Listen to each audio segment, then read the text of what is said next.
Thank you. 10 years of national education, MOE, you did not need that. Okay, yeah. We go, ladies and gentlemen, we have breaking news. We go live now to our reporter on the scene, Cheryl, who will be reporting on the momentous event of Singapore's declared independence. Cheryl, can you hear me? Yes. Over to you live on the scene. Okay.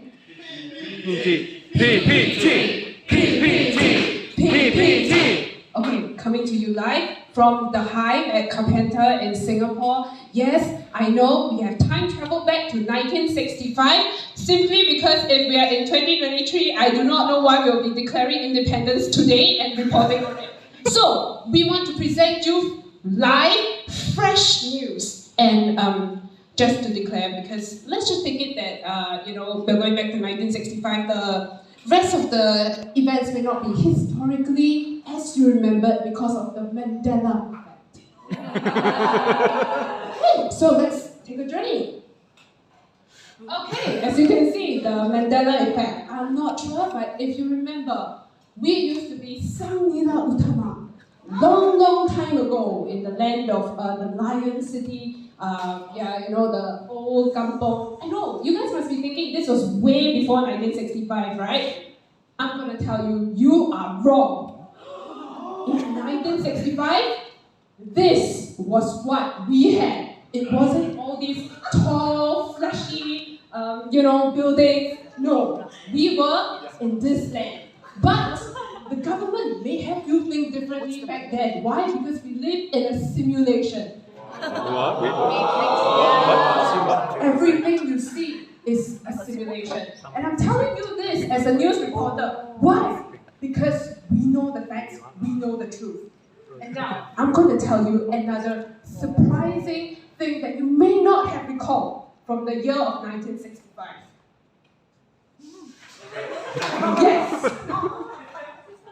We had chickens. Not in the way that you would think. Yes, I know you're probably thinking, yeah, I remember seeing chickens in my kampong. Actually, I don't know if any of you remember seeing chickens in your kampong, but some of you may. This is not the chicken that you are thinking of. This is our national animal. This, you think, I don't know if anyone's wearing the Singapura shirt, but if you think, no, Singapore's national animal was the lion. Or some people may say, no, Sang Nila Utama saw a tiger. No, Sang Nila Utama saw a chicken.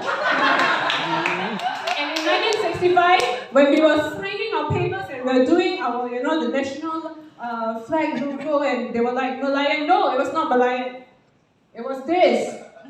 Chicken with dogs.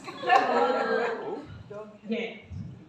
So, one more fact. Okay, I think you guys are like, so many facts that I don't remember. How about you tell me something that I do remember? Yes, in the year of 1965, there were a lot of people on the streets, and they were all practicing all the Bruce Lee moves, and they were trying to, all those mafia, street gang fights. Yeah, we had all this. And that's why the government back then was like, you know what, we really gotta declare independence, because back then, they were like, too many of this nonsense, we gotta, separate ourselves, cut a line, draw a boundary, get out. And yeah, so if that's what you remember from 1965, good for you, that did exist. And then there was the Grand Fire. So basically, in this Grand Fire, a lot of people, sadly, they perished. Okay, I don't know why the 1965 declaration got this dark, but if you saw the Oppenheimer movie, that was when. Okay, I think the bombings happened around that time. Pardon me wrong if my history is not very correct. I consider my geography, so never can. To us, timelines and the world maps are like kind of the same thing at this point. They're like shifting, whatever. Yeah, but yes, so as you guys may have watched the Oppenheimer movie, they actually made like the 2 atomic bombs and they were launching it in Hiroshima, and during this fire, a ton of people perished. perished. And here in Singapore, we were like, thank God, the Japanese occupation is gone. Yeah, but yes, this was the fire. And now, after the Great Fire, of course, as all things must be, there must be balance to this world. So we brought in the tidal wave of the great fishes, and I don't know how many of you have heard of the story of the Bukit Merah and the fish and the bamboo, but this was the next coming of it. So right after all the bombing, all the fire, we had this. And this was when Bukit Merah was formed, the Red Hill. It looks a lot bloodier than this, but yes. And so, I know you guys are thinking 1965 is really much more different than I thought. So do I. But yes, now we have this. I don't know what this is. Actually, you know what? I'm going to call in one of my street reporters from the road. So we're going to call in, dialing in. I'm going to get my sources from the street. Okay, calling Darren, also at the Hive. Yes. I'm on the scene, and I think we have found a picture of the person who committed the fire. Yes. This is actually a live image from our CCTV of the person who set the Great Fire of Singapore. Oh, wow! Did he also start the fishes? Yes, also, you can see that he's holding a knife. Yes. That's to chop the swordfish. Do